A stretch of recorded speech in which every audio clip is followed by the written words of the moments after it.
मध्य प्रदेश की मोहन यादव सरकार होली से पहले अपने करीब 7.5 लाख सरकारी कर्मचारियों को बड़ा तोहफा दे सकती है।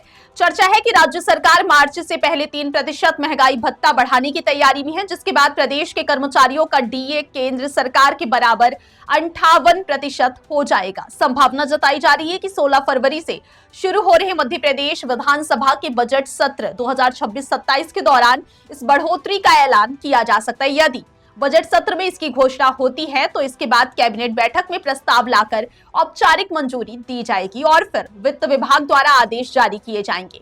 सूत्रों की माने तो इस बजट सत्र में नए वेतन आयोग के गठन या वेतन संशोधन को लेकर भी प्रारंभिक संकेत मिल सकते हैं, जिससे कर्मचारियों की उम्मीदें और बढ़ गई हैं। वर्तमान में मध्य प्रदेश के कर्मचारियों को जनवरी 2025 से 55% महंगाई भत्ते का लाभ मिल रहा है। अब उम्मीद है कि जुलाई 2025 से 3% की अतिरिक्त बढ़ोतरी लागू की जाएगी, जिससे डीए 55 से बढ़कर 58% हो जाएगा। यदि सरकार जुलाई 2025 से नई दरें लागू करती है तो कर्मचारियों को जुलाई 2025 से फरवरी 2026 तक का एरियर भी मिलेगा। पिछली बार की तरह इस बार भी एरियर को किस्तों में दिया जा सकता है। गौरतलब है कि प्रदेश के आईएएस, आईपीएस और आईएफएस सहित अन्य केंद्रीय सेवा के अधिकारियों को जुलाई 2025 से ही 58% डीए का लाभ मिल रहा है, जिससे राज्य कर्मचारियों में समानता की मांग तेज हो गई थी। पहले यह अटकलें थी कि दीपावली या फिर 1 नवंबर 2025 को राज्य स्थापना दिवस के अवसर पर मुख्यमंत्री डॉक्टर मोहन यादव डीए वृद्धि की घोषणा कर सकते हैं, लेकिन ऐसा नहीं हुआ। इसके चलते कर्मचारी संगठनों में नाराजगी भी देखी गई। अब कर्मचारियों की निगाहें फरवरी में पेश होने वाले बजट पर टिकी हैं। बीते वर्ष अप्रैल में मोहन यादव सरकार ने राज्य कर्मचारियों के महंगाई भत्ते में कुल 5% की वृद्धि की थी, जिसमें जुलाई 2024 से 3% और जनवरी 2025 से 2% की बढ़ोतरी शामिल थी। इसके बाद डीए 55% पहुंचा था। नई दरें 1 जुलाई 2024 से लागू की गई थी और जुलाई से मार्च तक के 9 महीने का एरियर जून से अक्टूबर 2025 के बीच 5 समान किस्तों में दिया गया था। वर्तमान में केंद्र सरकार के कर्मचारियों को 58% महंगाई भत्ता मिल रहा है, जबकि राज्य कर्मचारियों को अभी 55% ही मिल रहा है। प्रस्तावित 3% बढ़ोतरी के बाद यह अंतर समाप्त हो जाएगा। महंगाई भत्ता दरअसल वह अतिरिक्त भुगतान है जो केंद्र और राज्य सरकारें अपने कर्मचारियों और पेंशन भोगियों को बढ़ती महंगाई के असर को संतुलित करने के लिए देती हैं।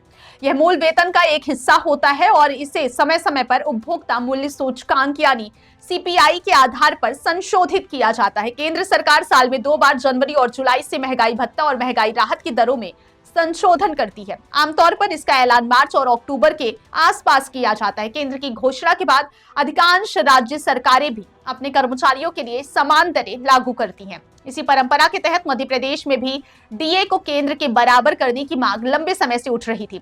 इसी बीच मध्य प्रदेश विधानसभा का बजट सत्र 16 फरवरी से शुरू होकर 6 मार्च तक चलेगा। 19 दिनों के सत्र में 2253 से अधिक ऑनलाइन प्रश्न शामिल किए गए हैं, जिसमें स्पष्ट है कि यह सत्र काफी व्यस्त रहने वाला है।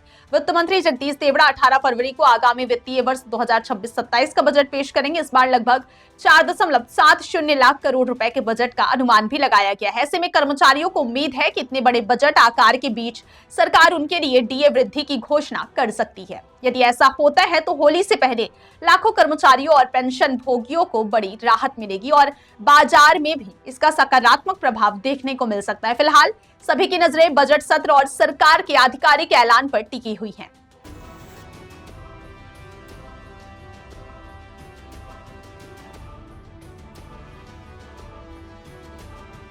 बाघा बिल्डर्स कॉलोनी रीवा, आपका सपना हमारा निर्माण। अब आपके शहर रीवा में सर्व फैसिलिटी युक्त government TNCP approved diverted plots उपलब्ध हैं।